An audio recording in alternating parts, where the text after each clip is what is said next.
goes. We're going to move on to the next one now, which is from Stephen. And Stephen has also written to us as well. I quite like it when you guys send us a little note as well. I appreciate that. Here we go. So, hello, this is Stephen from Virginia. About 3 months into the NLP, and this is my third set. We're going to see some squats. No lifting shoes yet. I have limited shoulder mobility. What you are seeing is where I am after doing the pull horn warm up sets, and 2 working sets. Any advice on how to get my grip closer would be great too. Thanks. So let's have a look at this. He's actually looking pretty good here, Byron. I see a lot of good Yeah, things in this squat. yeah, yeah. There's a couple See of some things we can things. tidy up. I do think when his shoes arrive, that's going to really help as well, because even with this kind of shoe, this kind of Converse All-Star shoe, is still a little bit squidgy and the foot can still move around. And I'm seeing a little bit of eversion going on, which is when the foot can move a little bit there. So that will probably hopefully clear that right up as well. So what do we do, Adam, when we got a guy who's not got great shoulders and we need to get the grip in tighter? What do you like? What are Oh, your things? well, it just so happens, Stephen, you and I have very much the same issue.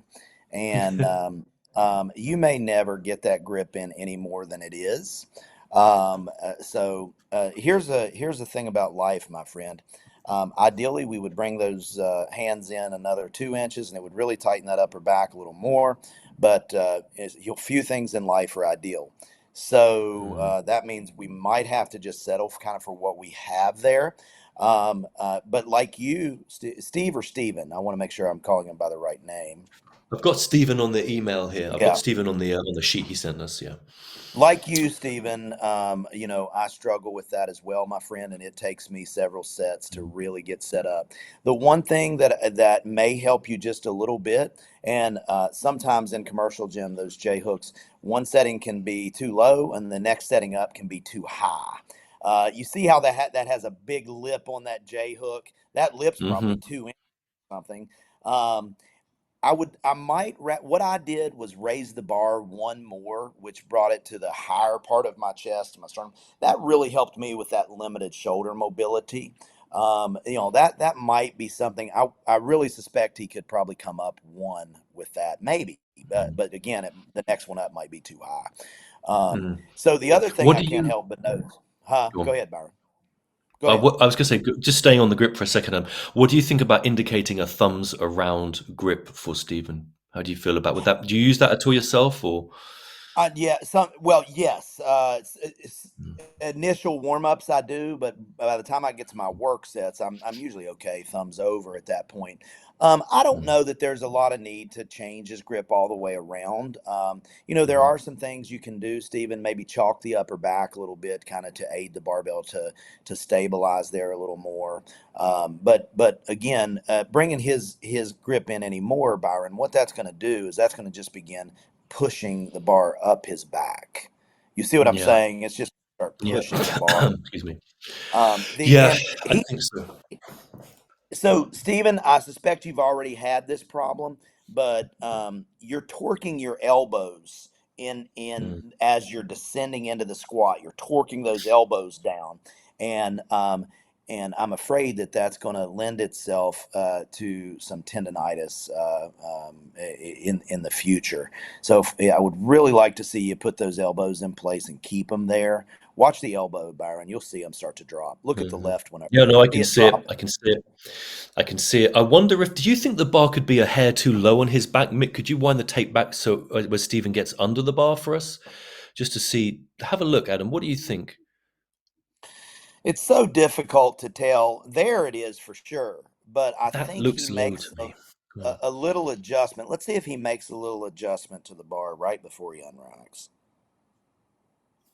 I'm not It, convinced. I'm not convinced. I wouldn't mind seeing that. I'd be right on top of him if I was in that gym with I, you, Adam. I would too. I would So I'd like to get a see it good look from at that. this direction, right? I would like to be Mm, looking down to see if that barbell's.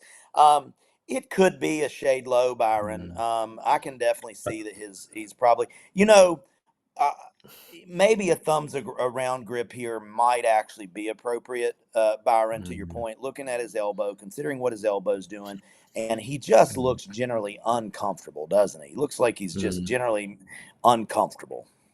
Yeah, I definitely do not want to see this turn into a case of elbow tendonitis or some kind of pain somewhere from this thing. So I definitely think it's worth addressing that, Stephen, one way or the other. Let me just clarify something for the viewers of the podcast. So if we have a scenario where you are a bigger built person, you don't have great shoulder mobility, and your grip is out wider, and you have got a wider grip. I don't know if you're going to see me on the podcast as I do this. So we got a wider grip position. Let me be clear with you. If the hands are wider, you can still squeeze your shoulders together. So if everyone wants to do this with me, you put your hands out a little bit wider, but you can still retract, squeeze together the shoulder blades, and you will still need to do this. So wide hands isn't excuse for just let the shoulder blades spread out like that. You still have to puff your chest out, even if your grip is wider, because we must keep the barbell secure on your back in that position. What was the tip you gave about that? Did you say chalk the shirt, Adam? I can't remember what you said a second ago. Yeah, yeah, just a little bit of chalk on his upper back, Yeah. generally where the bar would be placed. Sometimes that Mm. little bit of chalk will just allow the Mm. barbell to hang in there a little bit It just it's in a position that's yeah, a and this little bit less than ideal.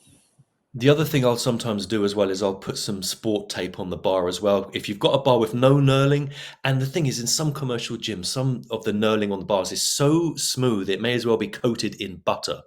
So there, I Yes. might put a little bit of sport tape on there, and that will just kind of hold against the shirt a bit nicer. So this is all kind of like start position, what we call setup work that we're dealing with here.